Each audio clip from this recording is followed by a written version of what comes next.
আসসালামু আলাইকুম বন্ধুরা। আজকে আপনাদের সাথে শেয়ার করব সবারই ভীষণ পছন্দের একটা খাবার, সেটা হচ্ছে সানার পুডিং।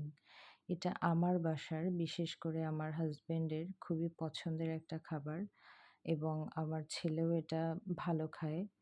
তো আমি এটা এই যে আপনাদের সামনেই কেটে দেখাচ্ছি, ভিডিও করে দেখাচ্ছি। একদম পুডিংয়ের ভিতর পর্যন্ত কেটে দেখাচ্ছি যে কতটা পারফেক্টলি আসলে হয়েছে। সেটাই দেখানোর জন্য এভাবে ভিডিও করে কেটেছি। অনেক সময় দেখা যায় যে যেই জায়গাটা ভালো হয় শুধু সেটাই দেখানো হয়, পরে দেখানো হয় না। আমি পুরোটাই আপনাদের সামনে কেটে দেখাচ্ছি যে পুডিংটা কতটা পারফেক্টলি হয়েছে।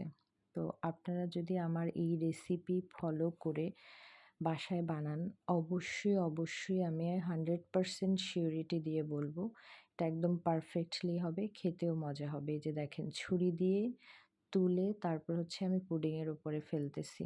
দেখেন কতটা সুন্দর হয়েছে, দেখছেন? তো এবার আসা যাক, পুডিংয়ের জন্য আমার ক্যারামেলটা তৈরি করতে হবে। যেই বাটিতে আমি পুডিংটা তৈরি করব সেই বাটিতেই আমি এখানে 1/3 কাপ পরিমাণ চিনি নিয়েছি এবং অল্প করে পানি নিয়েছি, এটা 1 টেবিল চামচ। তো এখানে যে টিপসটা মনে রাখবেন সেটা এই চিনিতে বেশি পানি দিতে যাবেন না। পানি দিলে সেই পানিটা টানতে বেশ সময় লেগে যাবে। তার থেকে কম পানি দিবেন, তাড়াতাড়ি হয়ে যাবে। আর আমার এই বাটিতে 1/3 কাপ চিনি দিলেই সেটা ক্যারামেলটা সারা বাটিতে ছড়িয়ে যায়। আপনারা যদি এর থেকে বাটিটা আরেকটু ছড়ানো হয় তাহলে চিনির পরিমাণ আরেকটু বাড়িয়ে দিতে হবে। এছাড়া আর কিছুই না। তো এই যে আমার হয়ে গেছে। দেখেন কি দারুণ কালার আসছে। এর থেকে বেশি গাঢ় করতে যাবেন না, তাহলে দেখা যায় যে পুডিংয়ের ক্যারামেলটা তেতো লাগবে। খেতে কিন্তু মজা লাগবে না। তো এভাবেই করে নিতে হবে। দেখেন চমৎকারভাবে হয়েছে। তো এরপরে পুডিংয়ের জন্য আমি এখানে 1 লিটার পরিমাণ গরুর দুধ নিয়েছি। তো এই দুধের মধ্যে দিয়ে দিব তেজপাতা, দারুচিনি, এলাচ দিয়ে তারপরে এই দুধটাকে জাল দিয়ে আমি এখানে 1 লিটার মানে 4 কাপ পরিমাণ দুধ আমি 2 কাপের থেকেও একটু কম হয়েছে টানানোর পরে। এরপর চিনি দিয়ে দিলাম 1 টেবিল চামচ এবং খুবই সামান্য পরিমাণে একটু লবণ।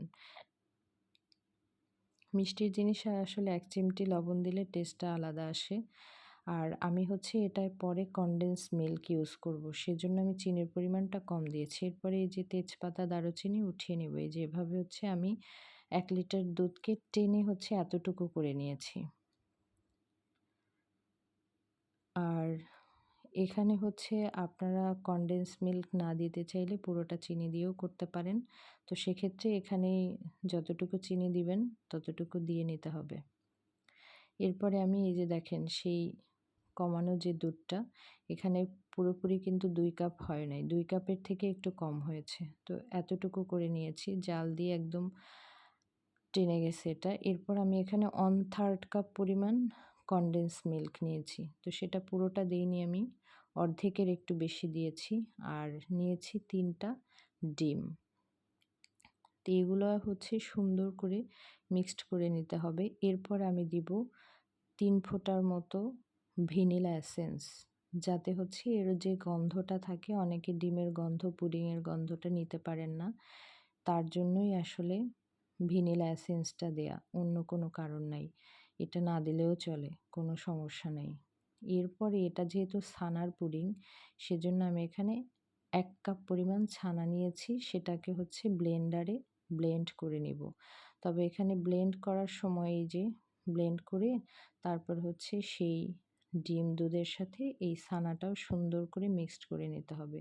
তবে এখানে বলে রাখি, আমি কিন্তু এই ছানাটা যখন ব্লেন্ড করেছি, কারণ এটা তো ছানার পরে পানিটা ঝরানো ছিল, একটু করে দুধ দিয়ে নিয়েছি এখানেই। তো আমি আরেকটু সেই যে 1/3 কাপ কনডেন্স মিল্ক নিয়েছিলাম সেটা পুরোটা দেই নাই, বাকি ছিল। তো ওখান থেকে আরও কিছু পরিমাণ দিয়ে নিয়েছি। আপনারা চাইলে পুরোটা 1/3 কাপ পরিমাণ দিয়ে নিতে পারেন যদি চিনিটা একটু বেশি খেতে চান। কিন্তু আমার বাসায় পুডিংয়ে চিনির পরিমাণ কম খায়। তো এরপরে আমি ওই গোলাটা ছাঁকনি দিয়ে ছেঁকে নিয়েছি। এরপরে সেই ক্যারামেলের মধ্যে এখন এই মিক্সারটা ঢেলে দিব। দেখেন ক্যারামেলের কালারটা কি সুন্দর হয়েছে। ঢেলে দিলাম। এখন সেই ঢাকনা দিয়ে ঢেকে তারপর হচ্ছে একটা কড়াইয়ের মধ্যে, একটা বাটির মধ্যে, একটা পাতিলের মধ্যে যেটা নেন, আমি এখানে রাইস কুকারের বাটি নিয়েছি। তার মধ্যে একটা স্ট্যান্ড বসিয়ে দিয়ে পানি দিয়ে এর উপরে হচ্ছে সেই পুডিংয়ের বক্সটা বসিয়ে দিয়েছি এবং যে ছিদ্রটা থাকে ঢাকনায় সেটা টিস্যু দিয়ে ঢেকে দিয়েছি। এরপরে আমি হচ্ছে এখন চুলায় বসিয়ে দেব।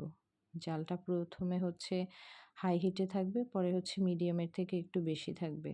এটা হতে 40 মিনিটও লাগতে পারে, 30 মিনিটে হয়ে যায়। যে আমি হচ্ছে দেখতেছি এটা হয়েছে কিনা। তো ঢাকনা খুলে নিলাম। এখন আমি টুথপিক দিয়ে চেক করব। তো মিডল বরাবর দিব কিন্তু সাইডে না, সাইডেরটা হয়ে যায় তাড়াতাড়ি। তো যদি হচ্ছে এই যে দেখতে পাচ্ছেন টুথপিকে কিন্তু লেগে আসছে, তার মানে এটা হয় নাই, এটাতে আরও কিছু সময় জাল দিতে হবে। তো আমি ঢাকনা দিয়ে ঢেকে আরও মিনিট 5 এটাকে জাল করে নিই। যতক্ষণ না টুথপিকটা হচ্ছে ক্লিন হয়ে বের হবে ততক্ষণে এটা আসলে হয় নাই। তো এভাবে হচ্ছে আমি আরও কিছু সময় জাল দেওয়ার পরে এখন আপনাদের দেখাচ্ছি যে এটা আসলে হয়েছে কিনা। এটা হয়েছে, আমি আপনাদেরকে সেটা দেখাবো।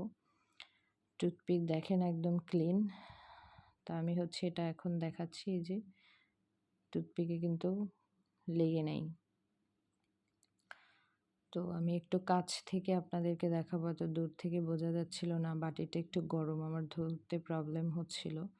তো কাছ থেকে দেখলে আশা করি বুঝতে পারবেন। এই যে দেখেন, এখন আমি এই বাটিটা হচ্ছে ঢাকনা দিয়ে ঢেকেও দিতে পারেন, খোলাও রাখতে পারেন, কোনো সমস্যা নেই। আমি ফ্রিজে হচ্ছে 2 ঘন্টার জন্য রেখে দিব, তাহলে এটা প্রপারলি সেট হয়ে যাবে। এই যে দেখেন ফ্রিজ থেকে এই যে নাড়া দিচ্ছি, কোনো কিন্তু নড়াচড়া করতেছে না, একদম পারফেক্টলি সেট হয়ে গেছে। এখন আমি ছুরি দিয়ে চারপাশ ঘুরিয়ে ঘুরিয়ে এটা হচ্ছে আলগা করে নিতে হবে, তারপর একটা প্লেটের মধ্যে ঢেলে দিতে হবে।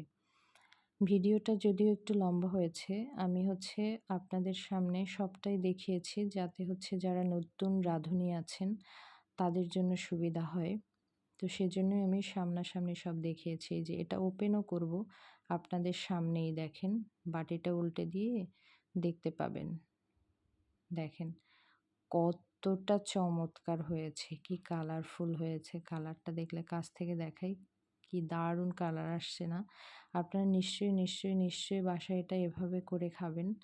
তো দেখবেন শুধু বাসার মানুষ, বাহিরের মানুষকেও করে খাওয়াবেন, তারা অবশ্যই প্রশংসা করবে আপনাদের।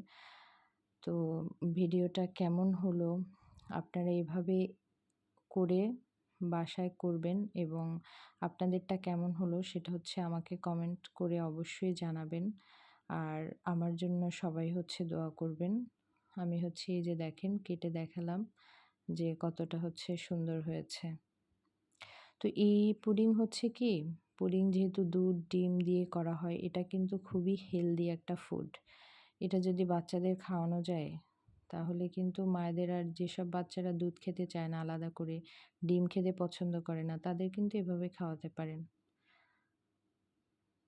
তাতে দেখা যায় যে ওদের দুধ ডিম খাওয়া হবে, ওরা ঠিক পুষ্টিটাও পেয়ে যাবে, ভালো লাগবে, ছানাও খাওয়া হয়ে যাচ্ছে কিন্তু। তো সবাই হচ্ছে এভাবে ফলো করে বানাবেন এবং ভালো থাকবেন সবাই। আল্লাহ হাফেজ।